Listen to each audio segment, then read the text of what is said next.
할렐루야. 2020년 8월 31일 새벽 예배를 우리 하나님께 올려드리도록 하겠습니다. 우리 이 시간 함께 기도할까요? 사랑의 하나님 감사합니다. 오늘도 첫 입술로 주님을 예배하게 하심에 감사드립니다. 우리의 중심을 받아주시고 오늘 하루 가운데 주의 인도하심을 따라서 주의 생명의 역사가 씨뿌려지는 역사가 있게 하여 주시옵소서. 주님께 감사드리며 예수님의 이름으로 기도드렸습니다. 아멘. 밤이나 낮이나 우리 함께 찬양하며 나아가도록 하겠습니다.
나의 소망 되신 주, 나의 소망 되신 주,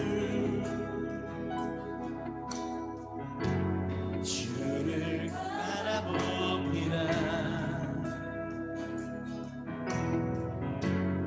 다시 오실 나의 왕 예수, 주를 기다립니다. 주님만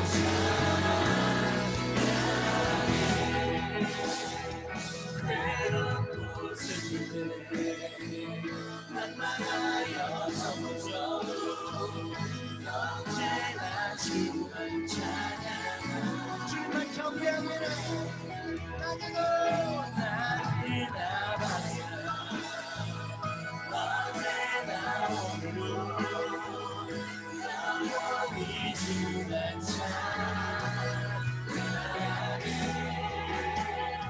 괴롭고 슬플 때 낙망하여 넘어져도 언제나 주만 찬양하겠네 낮이나 밤이나 어제나 오늘도 영원히 주만 찬양해 괴롭고 슬플 때 낭만하여 넘어져도 언제나 주만 찬양. 여러분 이 가사를 마음으로 고백하고 있나요? 낮이나 밤이나 어제나 오늘도 것 같은 밝은 괴롭고 슬픈 찬양할 것이에요. 주님이다. 주님께서 주님의 찬양 오늘도 영원히 주만 찬양해 괴롭고 슬플 때 낭만하여 넘어져도 언제나 주만 찬양하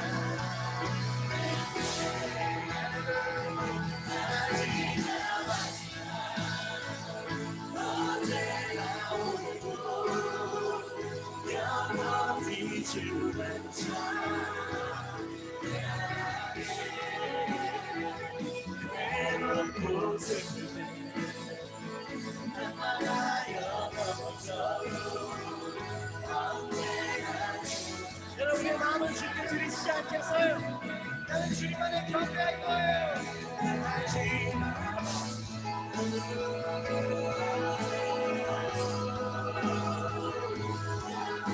이 주만 찬양해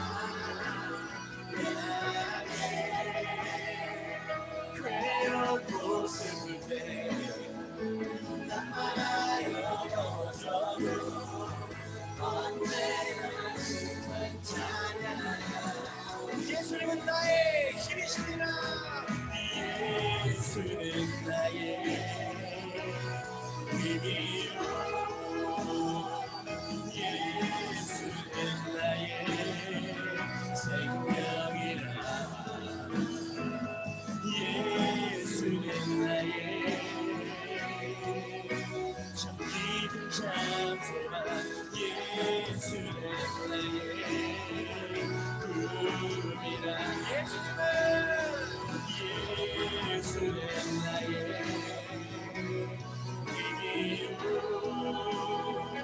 예수는 나의 생명이라 예수는 나의 참 깊은 찬송가 예수는 나의 예수는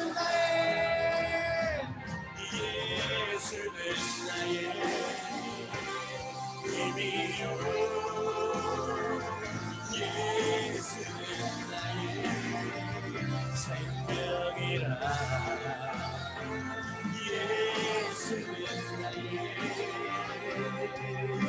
참 깊은 찬송가 예수는 나의 꿈이라 네, 우리 이 시간에 예배를 놓고 기도하죠. 예배 임하는 우리 안에 성령님 가득 임하여 주셔서 주의 말씀이 들려지게 하시고 우리의 영혼을 흔들어 깨우는 주의 생명의 역사가 있게 하여 주십시오. 우리 함께 기도하며 나아가겠습니다.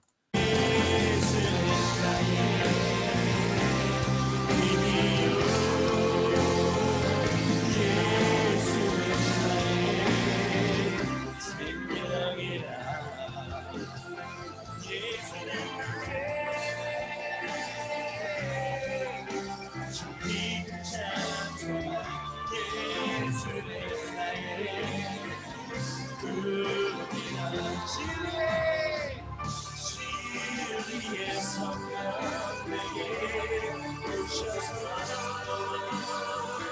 진리 성령 내게 오셔서 진리의 성령 나를 깨닫게 하사 주 예수만 바라보게 하시네. 이 모든 말씀 살아계신 예수 그리스도의 이름으로 기도드렸습니다. 아멘. 네, 할렐루야. 좋은 아침입니다. 오늘도 주님께서 주시는 은혜가 우리 안을 가득 비추시기를 예수님의 이름으로 축복합니다. 우리 잠깐 카메라를 켜주시고 아침 인사 하도록 할까요? 좋은 아침입니다. 네, 좋은 아침입니다. 네, 우리 혜정성 교사님, 눈곱 떼는 모습도 아름다우십니다. 네, 오늘 주신 하나님 말씀 함께 나누도록 하죠. 오늘 주신 하나님 말씀은 에스겔서 26장 1절에서 5절 말씀입니다. 에스겔서 26장 1절에서 5절 말씀입니다.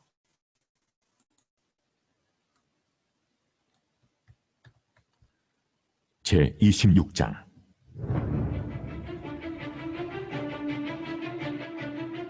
열한째 해 어느 달 초하루에 여호와의 말씀이 내게 임하여 이르시되 인자야, 두로가 예루살렘에 관하여 이르기를 만민의 문이 깨져서 내게로 돌아왔도다.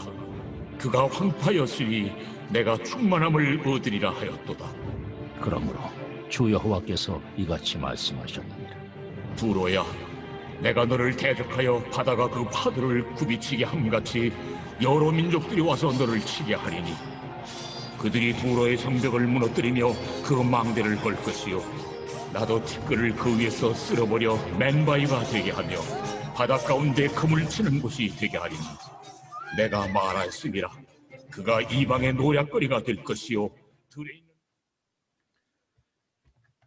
네, 오늘 주신 하나님 말씀의 제목은요. 코로나 시대 교회란 무엇인가 라는 제목으로 하나님의 말씀을 함께 나누도록 하겠습니다. 코로나 시대 교회란 무엇인가 라는 제목입니다. 많은 사람들이 어떻게 하다 그렇게 북한 선교의 삶을 다 드리게 되었습니까? 라고 묻습니다. 그럼 저는 대답하죠. 제가 북한 선교의 삶을 다 드린 것 이전에 예수님께서 나를 사랑하신 그 사랑이 너무 커서 그 타겟으로 북한 사람들이 지정된 것 뿐입니다. 라고 이야기를 합니다. 전자의 질문에서는 사역적인 차원에서 이제 접근을 하는 것이고 저의 대답은 사역보다도 삶적인 측면에서 나를 인도하시는 하나님께서 나를 구원의 길로 인도하셨고 이 구원의 길로 인도하신 걸 가만 보니 나를 죽기까지 사랑하셔 십자가에서 매달리신 것뿐만 아니라 나를 죽기까지 인내로 내가 헛발질을 하고 다닐 때에도 나를 기다리셨다라고 하는 죽기까지 인내가 저 안에 또 가득했었기 때문이죠. 그러니까 북한 사람들에 대한 주목을 주셨을 때 이러한 개인의 하나님 앞에서 이런 회심의 체험 그리고 하나님의 어떤 이 복음의 빛이 비춰졌다라고 하는 이 경험이 그 타겟으로 그냥 흘러 들어간 것뿐이다라고 하는 것이죠. 이런 타겟은 시대적 상황을 만나서 우리가 정해지게 됩니다. 예를 들어 환경이죠. 상황이자 환경인데 시대를 논하기 전에 우리의 가정을 돌아보고 또 우리의 교회를 돌아보죠. 각각의 처한 상황과 환경이 있을 것입니다. 그것 때문에 보통 우리가 하나님의 사랑, 하나님의 문제 해결을 갈구하게 되죠. 누차 말씀을 드렸지만은 하나님께서 우리에게 먼저 사랑의 빛을 비춰주셨기 때문에 우리는 존재적으로 먼저 받는 쪽으로 그렇게 한 걸음을 주께 옮겨야 된다라고 하는 것이죠. 그런 측면에서 우리의 상황과 환경 때문에 우리가 예수님을 찾게 되고 하나님을 찾게 되는 것은 분명한 사실입니다. 그런데 그것으로 말미암아 주의 목적은 한 사람도 잃어버리지 않고 바로 회개하기에 이르게 하기 원하신다라고 하는 것이죠. 그런 측면에서 하나님께서 나에게 그런 문제를 일으키시고 나로 하여금 예수님을 쳐다보게 하고 교회를 쳐다보게 하고 거기에 대해서 뭔가 절대자에도 생각을 하게 하는 것 역시도 바로 성령의 역사로서 우리에게 변화를 주시기 위한 목적이다라고 하는 것입니다. 그런 측면에서 시대적 상황이나 환경도 마찬가지인 것이죠. 우리가 이 시대를 살아가고 있는데 특별히 북한과 복음 통일에 대한 어떤 비전을 향해서 우리가 나아가고 있습니다. 우리의 가장 가슴 아픈 것은 뭐냐면 똑같아요. 구원의 길을 우리가 가고 있는데 상황과 환경은 부차적인 문제고 이것을 통해서 예수님을 더 깊게 만나는 이것이 바로 하나님의 뜻이고 하나님께서 우리를 구속의 길로 인도하시기 위하여 역사를 주관하신다라고 하는 구속사적인 초점을 맞추는 삶이다라고 하는 것이죠. 이제 그런 측면에서 상황과 문제와 상관없이 그 가운데 계시는 예수님을 알지 못하고 듣지 못하고 믿지 못하는 사람들이 바로 어디에 있냐? 북한 땅에 있다라고 하는 것이죠. 이것이 우리의 시대가 처한 상황이고 환경이다라고 하는 거예요. 그리고 지금 코로나 시대를 맞이하고 있습니다. 제 가슴을 오늘 조금 많이 이렇게 열어서 보여드리고 싶어요. 얼마만큼 아프고 찢겨져 있는지 말이죠.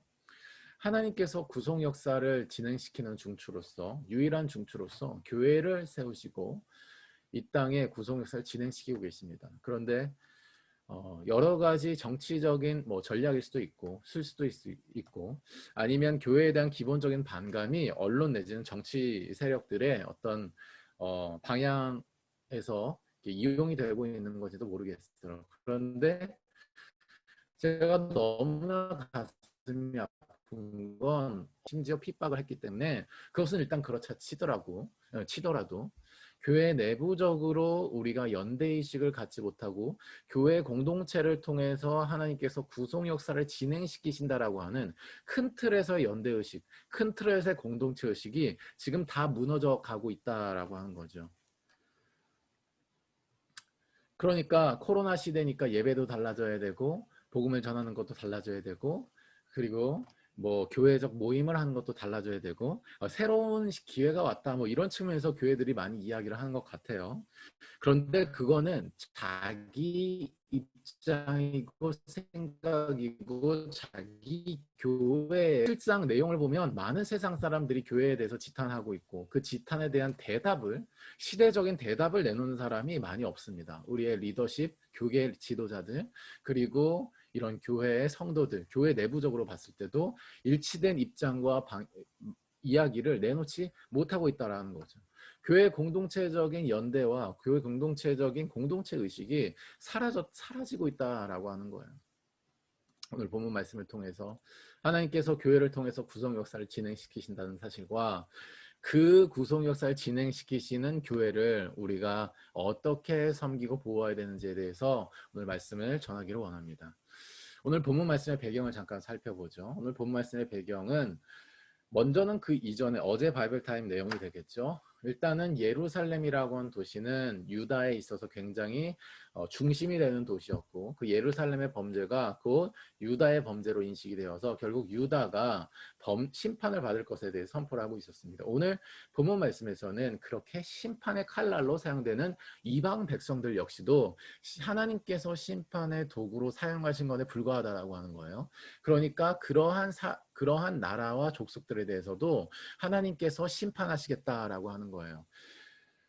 이스라엘 공동체를 하나님께서 징계하시는 칼날로 사용된다고 해서 그 칼날이 정의롭지 않다라고 하는 것이죠. 그 칼날에 하나님께서 궁극적으로 그들과 함께 하신다라는 의미는 아니다라고 하는 것입니다. 그런 의미에서 바벨론에 의한 주변 나라들의 멸망이 예언되고 있습니다. 궁극적으로는 하나님께서 열방, 악한 칼날로 사용하시든 그리고 하나님을 궁극적으로 믿지 않는 모든 세력들에 대해서 심판하시고 하나님께서 구속사의 통로로 선택하시고 부르신 이스라엘을 구원하실 것에 대한 방향을 가지고 말씀을 하고 있는 것이죠. 오늘 본문 말씀은 그 중에서도 어제부터 이제 앞으로 쭉 나오게 되겠지만은 동쪽의 암몬, 모압, 에돔, 서쪽에 블레셋, 북쪽에 두로와 시온, 남쪽에 이집트로 이렇게 옮겨가면서 그들에 대한 예언과 심판의 메시지를 하고 있는 것입니다. 오늘 본문 말씀에서는 두로에 대한 말씀을 우리가 중심으로 살펴보도록 하겠습니다. 하나님께서 두로에 대해서 심판하실 것을 에스겔을 통해서 말씀하고 있습니다. 왜 그러냐? 에스겔서 26장 1절에서 2절 말씀인데요. 제가 읽어드리죠.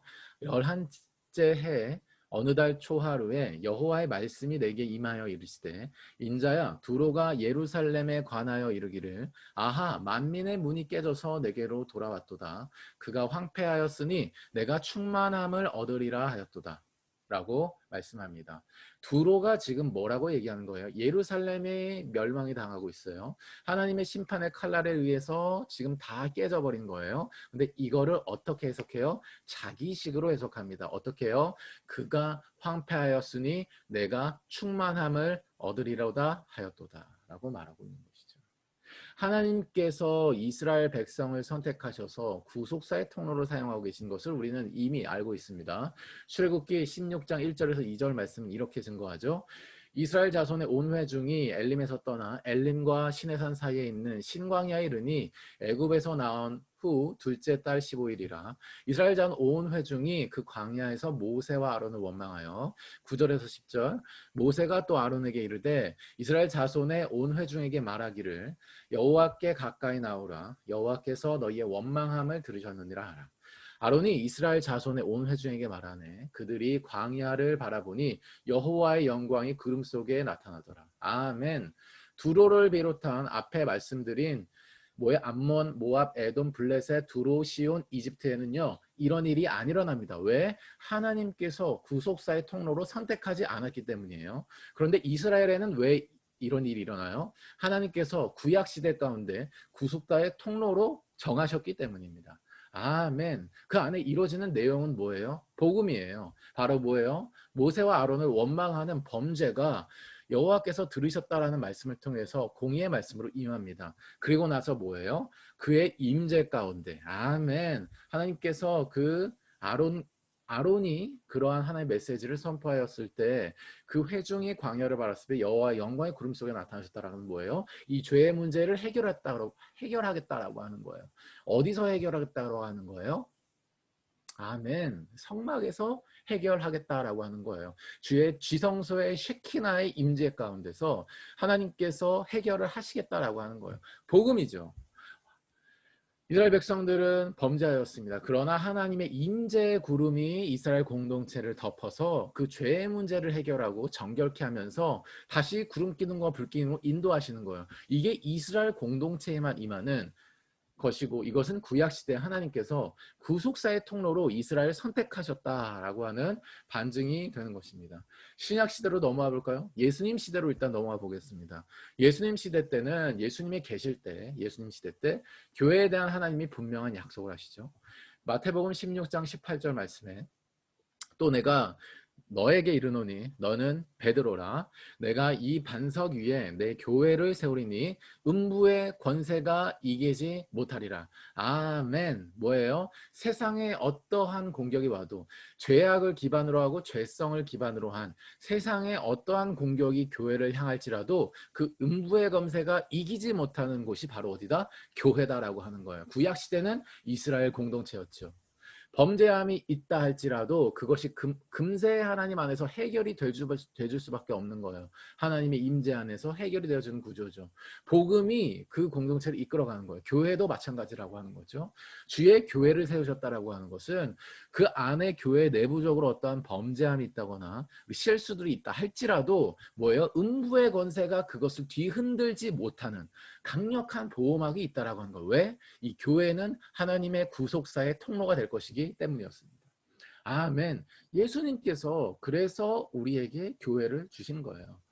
신약시대 예수님 부활 승천하신 이후에 구속사의 통로로서 교회가 사용됩니다. 에베소서 1장 20절에서 23절 말씀인데요. 그의 능력이 그리스도 안에서 역사하사 죽은 자들 가운데서 다시 살리시고 하늘에서 자기의 오른편에 앉히사 모든 통치와 권세와 능력과 주권과 이 세상뿐 아니라 오는 세상에 일컫는 모든 이름 위에 뛰어나게 하시고 아멘. 또 만물을 그의 발 아래에 복종하게 하시고 그를 만물 위에 교회의 머리로 삼으셨느니라. 교회는 그의 몸이니 만물 안에서 만물을 충만하게 하시는 이의 충만함이니라 라고 말씀하고 있습니다. 예수님이 부활승천하신 이후에 예수님을 머리로 하고 나머지는 다 몸이다라고 하는 거예요. 오른쪽 손가락이 아파요. 예수님을 머리로 하는 교회라고 한다면 아파야 정상이다라고 하는 거예요. 아멘. 예수님이 머리다라고 하는 것을 우리가 입각해서 보면 그렇다라고 하는 것이죠. 그 교회의 방향성은 뭐예요? 교회는 그의 몸이 만물 안에서 만물을 충만하게 하시는 이에 충만합니다. 뭐예요? 교회 안에 무엇입니까? 하나님께서 태초에 주셨던 말씀과 성령의 충만함이 교회 안에 있다라고 하는 거예요. 왜? 하나님께서 구속사의 통로로 예수님 이후에 교회를 세우셨기 때문인 줄로 믿습니다. 아멘. 신약시대 구속사의 통로는 바로 교회인 거예요. 그런데 사랑하는 여러분, 우리가 북한에 대해서도 앞서 얘기했지만 코로나에 대해서도 한번 얘기해 보죠. 코로나 시대가 왔습니다. 지금 어떤 상황인 줄 아세요? 코로나 시대가 오니까 교회에 다니는 크리스천들, 성도들이 눈치를 봐요. 왜 눈치를 보는 줄 아세요? 나는 그런 부류가 아니다라고 하는 거예요. 나는 그런 부류가 아니다라고 하는 거예요. 왜 눈치를 보냐고요? 나는 그러한 극단적인 부류가 아니다라고 하는 거예요. 교회를 보호하는 입장입니까? 아니요. 자기 자신을 보호하는 입장입니다. 자기 자신의 소유된 인맥과 네트워크와 자기 자신의 어떤 그 중국어로 맨즈라고 하는데 이게 뭐라고 하죠? 체면과 이런 것들을 생각하는 것이 눈치를 봐요. 성도들이 눈치를 봐요. 이러한 눈치들이 모여서요. 허공을 떠달아서 여론을 형성하고 있습니다. 그러니까 세상에서 교회가 잘못한 부분에 대해서 먼저 그것을 인정하고 거기에 대한 이제 의제를 가지고 교회 안에 들어오게 되는 거죠. 그러니까 어떤 현상이 일어나요? 설레하게 됩니다. 뭐요? 어떤 한 문제를 놓고 치열한 토론과 격변이 이뤄지게 돼요. 자, 그렇게 성도님들 그룹에서 일어나게 되니까 그 다음은 뭐예요? 목회자들께서 눈치를 봐요. 목회자들께서 눈치를 봐요. 왜 보는 줄 아세요? 똑같아요. 자기 교회의 입장을 찾는 거죠. 자기의 목회 경력에서 입장을 찾는 거예요. 나는 그런 부류가 나도 아니다라고 하는 거고 우리 교회도 그런 부류가 아니라고 하는 거예요. 이러한 프로세스 속에서 세상은요 교회를 때리고 있습니다. 세상은요 교회 가운데 이 모든 뭐예요? 물론 통찰이 필요하죠. 그러나 통찰의 메시지를 또 역으로 이용해 가지고 뭐예요? 기독교가 잘못했다. 교회가 잘못했다라는 방향으로만 가는 거예요. 그런데 사랑하는 여러분, 교회가 잘못한 부분이 있습니다. 그러나 그것이 완전히 교회의 잘못만은 아닌 것이죠.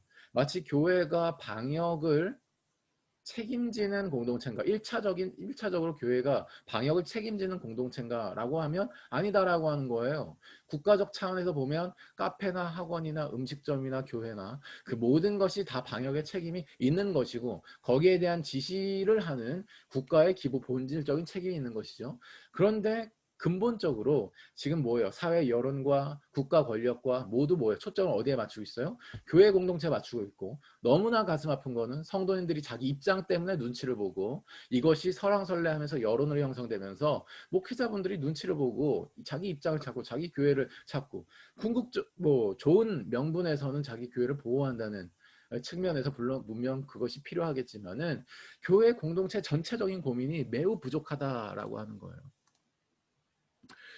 우리 잠깐 영상을 좀 보도록 하죠. 우리 십자가의 임재 안에라는 책을 쓰신 우리나라 4대 복음주의자 하용조 목사님, 우리 오늘의 교회 그 설립자이시기도 하죠. 그분이 2006년 목회사관 학고라는 그곳에서 목회자들에게 이야기하신 내용이에요. 한번 다 같이 보도록 하겠습니다. 과연 우리 시대의 교회가 이 시대에 매력이 있나? 이 시대의 정신을 교회가 끌고 가는 거야.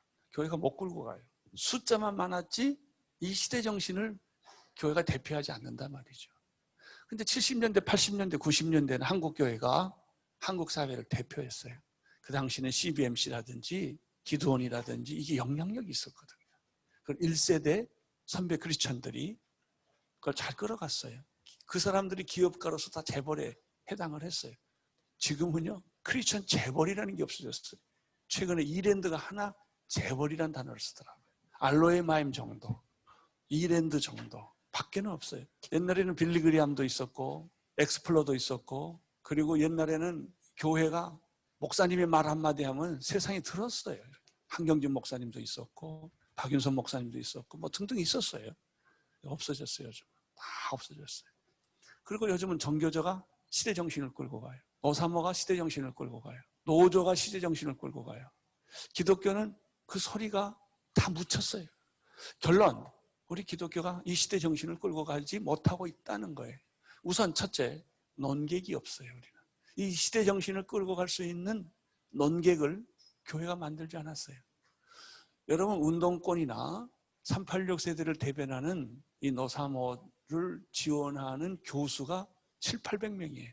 그 사람들이 이번 정권이 들어와서 다 좋은 자리를 차지했어요. 연구소, 학교, 정부 조직에 이 700~800명 교수들이 다 들어갔어요. 그래서 그들이 입에 거품을 몰고 이 정부를 보호하고 글을 쓰고 기존 보수 세력을 끊어내는 일을 누가 했느냐면 이 농객들이 하는 거예요. 근데 우리는 사학법에 관한 얘기 글 하나 쓸 사람이 없는 거예요. 우리는 목회는 잘했는데 학자가 없는 거예요. 따라서 TV나 언론이나 잡지나 이 사회에서 농객을 만들지를 못했단 말이죠. 그래서 이 시대 정신은 못 끌고 가는 거예요. 지금 우리 보수주의나 복음주의자들이 해야 될 일은 학자 키우는 거요, 농객을 키워서 언론을 다시 장악을 해야 돼요. 여러분, 참여연대라든지 이 시민단체들은 거의 90%가 이쪽 사람이 가지고 있어요. 그리고 목소리를 하나로 내는 거예요. 이렇게. 이게 시대 정신을 만들어가는 거예요. 우리 한국 교회 언론을 보면 뉴스엔조이가 끌고 가요. 부정적인. 여러분이 우리 목회자들로서, 목회를 하는 사람으로서 이런 부분을 통찰력 있게 봐야 된다. 그리고 보수주의, 복음주의자 농객들은 겁쟁이들이에요. 이렇게 막 감옥 갈 생각이 별로 없는 거예요. 그러니까 막 글을 못 쓰는 거예요. 투쟁을 못 하는 거예요. 그냥 계속 밀리는 거예요. 시대 정신을 끌고 갈 수 있는 교회의 모습. 그리고 또 하나 얘기를 한다면, 이 시대를 뚫고 나가려면 포스트 모던과 종교 다원주의와 이런 물질 문명과 이런 이념이 평준화된 사회 속에서 꼭 우리들이 해야 될 것 중에 하나가 논객을 키우는 거예요. 소위 변증 이론을 만들어서 세속화와 다원주의와 포스트 모던과 맞싸워 부딪힐 수 있는 방어벽을 구축하는 것. 그래야만 수많은 선한 세력들, 하나님의 세력들이 시대 정신을 만들어갈 수가 있다는 것이죠.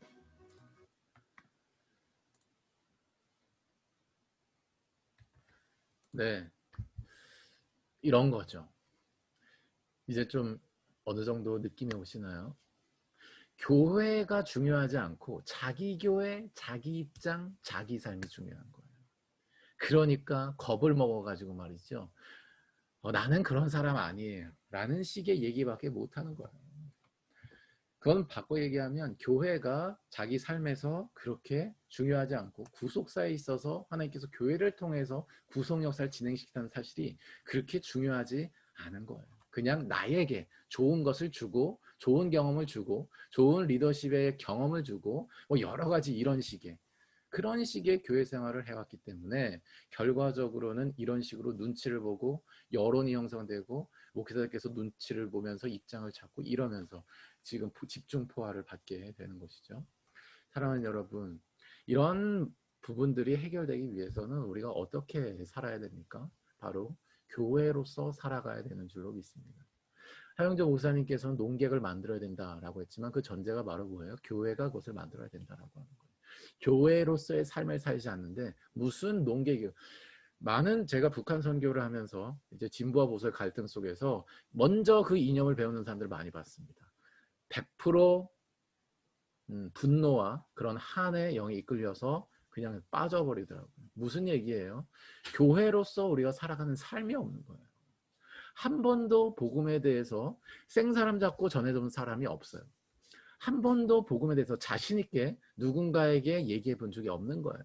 다 뭐예요? 이념으로서. 어떤 자기는 뭔가 이걸 안다는 식의 그런 것들로만 자꾸 접근을 하고 역할론적으로만 계속 접근하니까 뭐예요? 생명의 역사가 일어나지 않죠. 사랑하는 여러분, 코로나 시대 가운데서 우리가 교회로서 살아가야 되는 줄 믿습니다. 교회로서 살아간다는 건 뭐예요? 하나님의 말씀을 읽고 듣고 지키는 제자의 삶을 살아간다라고 하는 것인 줄 믿어요. 또 그러한 제자들이 예수님처럼 가서 복음을 전하고 말씀을 지키게 하는 그런 한 영혼에게 집중을 하는 교회가 되어야 된다라고 하는 거예요. 아멘. 이렇게 되었을 때 우리가 교회로서 살아가게 되고 그랬을 때 눈치는커녕 교회가 얼마만큼 중요한지에 대해서 그제서야 알게 되는 거예요. 그렇지 않으면 교회로서 살아가지 않으면 예수님께서 교회를 왜 세웠는지 모르게 돼요. 그냥 사탕 주는 식의 지니램프 식의 그냥 예수님을 따라간다라고 하는 것이 많은 걱정과 두려움 속에서 예수님이 한 발짝 뭔가 나에게 주시면 그것을 따라가는 식의 예수님과 사랑에만 집중하는 식의 남은 전혀 가지 않아요. 남한테는 그것이 믿음과 사랑이 가지 않는다고요. 그렇게 하게 되면 예수님이 교회를 왜 세웠는지 궁극적으로는 모르게 됩니다. 예를 들면 이런 거죠. 사랑을 내가 안다고 얘기하고 다녀요. 그래서 빠삭합니다. 그런데 실제 연애와 결혼을 하지 않는 거예요. 그러면 어떻게 되는 줄 아세요? 사랑을 모르는 것과 같게 되죠.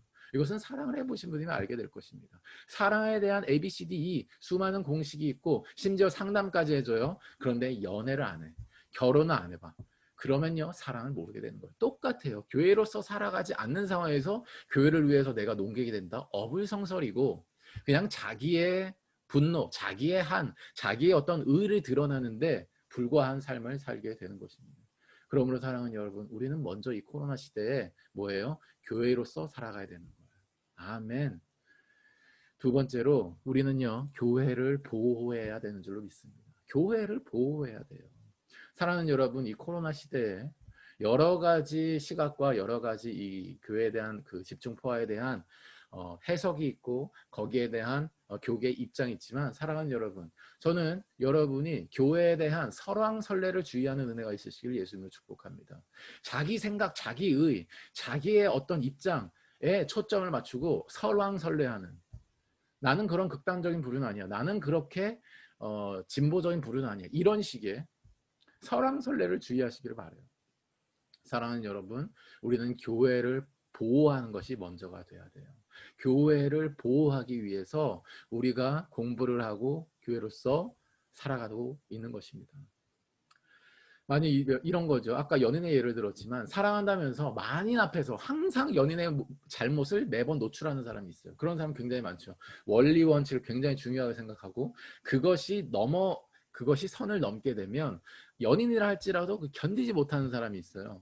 그러니까 세상 사람들 앞에서 이 연인이 크리스천이지만 무엇을 잘못했는지 늘 드러내는 거예요. 사랑하는 여러분, 그러면 사랑이 되는 것입니까? 그러면 그 사랑이 아주 아름답게 돼요. 아, 고마워. 이런 얘기를 해줘서 아주 고마워요. 이게 되는 거예요.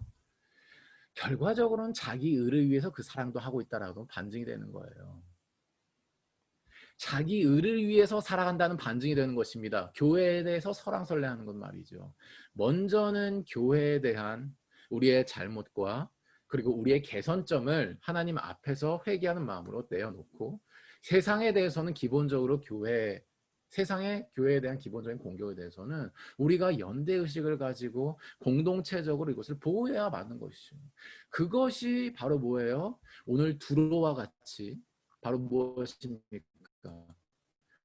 아, 예루살렘이 망하게 됐으면 식의 자기식의 해석이 안 되고 구속사의 흐름에 타기는커녕 오히려 하나님께 심판을 받는 일이 우리가 없게 되는 줄로 믿습니다. 오늘 말씀을 정리하도록 하죠. 사랑하는 여러분, 코로나 시대의 교회란 무엇입니까? 코로나 시대에도 교회란 유일한 예수 그리스도의 구속사의 통로인 줄로 믿습니다. 이것이 가장 우리의 우선 지켜야 되는 가치가 되어야 되는 것이고 그 안에서 우리가 교회로서 살아가고 교회를 보호하는 연대의식을 가질 때에 성령님께서 우리를 가르치시면서 세상에 대해서 우리가 어떻게 설명해 줘야 되고 세상에 대해서 우리가 어떠한 자성의 목소리를 내야 될지를 그제서야 말씀해 주실 줄로 믿습니다.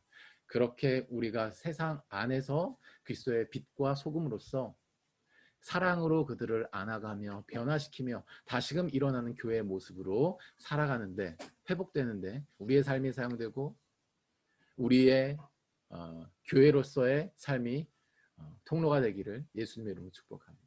우리 이 시간 함께 기도하며 나아가도록 하죠. 기도할 때 이렇게 기도하겠습니다. 성령께서 주시는 감동을 따라 기도하도록 하고요. 특별히 코로나 시대 교회란 무엇입니까? 교회란 하나님의 구속사의 유일한 통로입니다. 하나님의 교회를 통해서 구속 역사가 진행된다라고 하는 사실이 우리의 삶에, 우리의 인생에, 우리의 한 퍼즐, 구속사의 한 퍼즐에 불과한 우리의 인생에 최우선의 가치가 되고 최우선의 삶이자 지켜야 되는 것이 되게 하여 주시옵소서. 기도하며 나아가도록 하겠습니다. 기도하겠습니다. 언제나 오늘도 영원히 주만 찬양해. 괴롭고 슬플 때 낭만하여 넘어져도 언제나 주만 찬양해.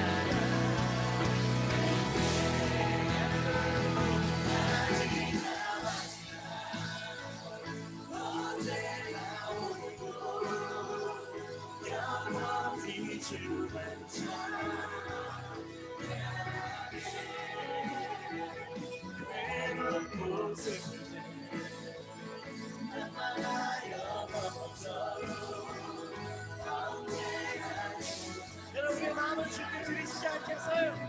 나는 주님 안에 경배할 거예요. 이 시간에 함께 기도하죠.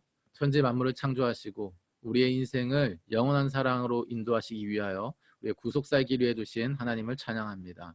코로나 시대에도 여전히 교회가 구속사의 통로인 줄로 믿습니다. 사랑하는 하나님, 주 앞에서 교회로 살게 하여 주시고 주 앞에서 교회를 보호하게 하여 주시옵소서. 우리의 의를 위해서 살아가는 것이 아니라, 우리의 입장을 위해 살아가는 것이 아니라 교회를 통해 하나님께서 이루실 그 뜻을 위해 살아가는 우리의 삶이 되게 하여 주시옵소서.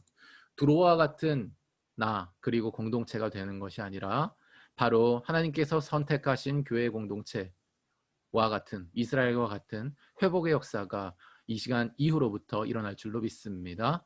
우리의 삶을 사용하시고 성령님 보혜사로 함께하여 주시옵소서. 주님께 감사드리며 예수님의 이름으로 기도드렸습니다. 아멘. 네, 우리 이 시간에 기도의 시간, 언약의 삶으로 나아갑니다. 주님께서 우리 안에 더 구체적으로 말씀하시는 시간이 되시기를 예수님의 이름으로 축복합니다. 오늘 하루도 힘내시고요. 화이팅!